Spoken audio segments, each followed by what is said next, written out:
is worthwhile unless you take risks. Nothing.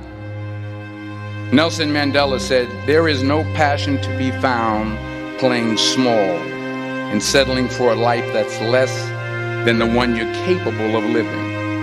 Now, I'm sure in your experiences in school and applying to college and picking your major and deciding what you want to do with life, I'm sure people have told you to make sure you have something to fall back on. Make sure you got something to fall back on, honey. But I never understood that concept, having something to fall back on. If I'm going to fall, I don't want to fall back on anything. I want to fall forward. I figure at least this way I'll see what I'm going to hit. Without consistency, you'll never finish. So do what you feel passionate about. Take chances. Don't be afraid to fail. There's an old IQ test, was 9 dots, and you had to draw 5 lines with a pencil within these 9 dots without lifting the pencil. The only way to do it was to go outside the box. Don't be afraid to think outside the box. Don't be afraid to fail big, to dream big. But remember, dreams without goals are just dreams. Reggie Jackson struck out 2,600 times in his career, the most in the history of baseball. But you don't hear about the strikeouts. People remember the home runs. Fall forward. Thomas Edison conducted 1,000 failed experiments. Did you know that? I didn't know that. Because the 1,001st was the light bulb. Fall forward. Every failed experiment is one step closer to success. You've got to take risks, and I'm sure you've probably heard that before, but I want to talk to you about why that's so important. You will fail at some point in your life. Accept it. You will lose. You will embarrass yourself. You will suck at something. There's no doubt about it. And I know that's probably not a traditional message for a graduation ceremony, but hey, I'm telling you, embrace it, because it's inevitable.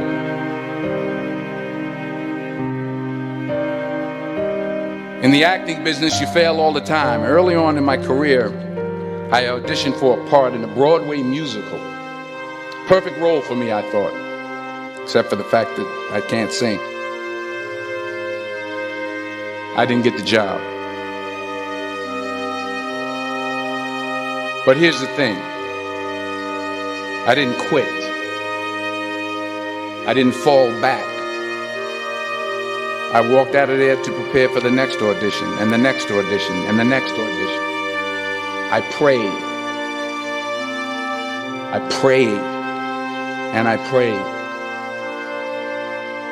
But I continued to fail, and fail, and fail. But it didn't matter, because you know what? There's an old saying, you hang around the barbershop long enough, sooner or later you're going to get a haircut. So you will catch a break, and I did catch a break. Last year, I did a play called Fences on Broadway. But here's the kicker. It was at the Court Theater. It was at the same theater that I failed that first audition 30 years prior. The point is, every graduate here today has the training and the talent to succeed. But do you have the guts to fail? If you don't fail, you're not even trying. I'll say it again. If you don't fail, you're not even trying. To get something you never had, you have to do something you never did.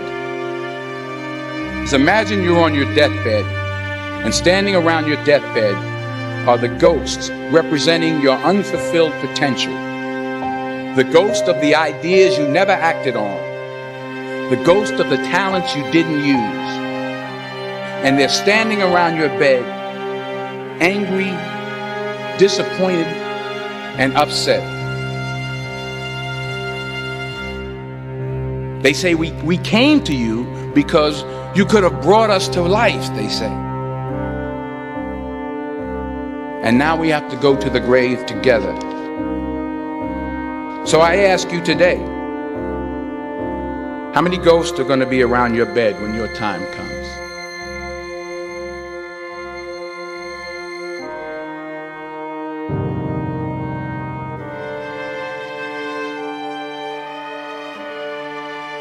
I just got back from South Africa. It's a beautiful country, but there are places there with terrible poverty that need help.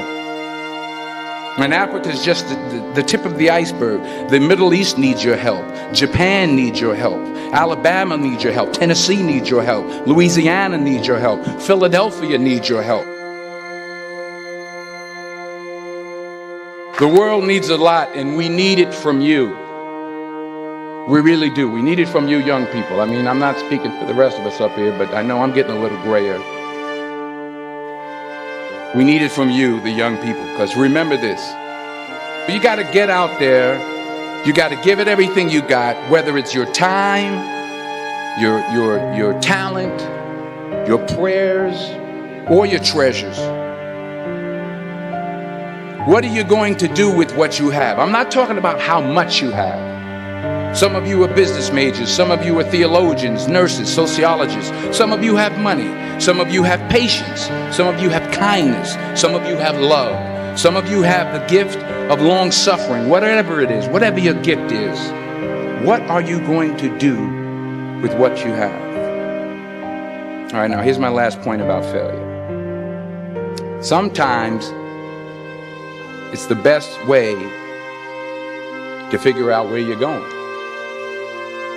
Your life will never be a straight path. I began at Fordham University as a pre-med student. I took a course called cardiac morphogenesis. I couldn't read it, I couldn't say it, I sure couldn't pass it. So then I decided to go into pre-law, then journalism. And with no academic focus, my grades took off in their own direction. I was a 1.8 GPA. And the university very politely suggested that it might be better to take some time off.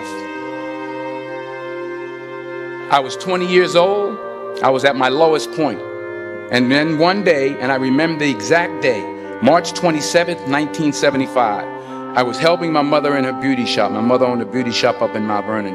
And there was this older woman who was considered one of the elders in the town. And I didn't know her personally, but I was looking in the mirror, and every time I looked at the mirror, I could see her behind me, and she was staring at me. She just kept looking at me. Every time I looked at her, she kept giving me these strange looks. So she finally took the dryer off her head and she said something I'll never forget. She said, "Young boy, I have a prophecy, a spiritual prophecy." She said, "You are going to travel the world and speak to millions of people." And in the years that followed, just as that woman prophesied, I have traveled the world and I have spoken to millions of people through my movies. Millions who up till this day couldn't see me. Who up till this day I couldn't see while I was talking to them. And they couldn't see me. They could only see the movie. They couldn't see the real me. But I see you today. And I'm encouraged by what I see. And I'm strengthened by what I see. Because taking risk is not just about going for a job. It's also about knowing what you know and what you don't know. It's about being open to people and to ideas. The chances you take, the people you meet, the people you love, the faith that you have, that's what's going to define you.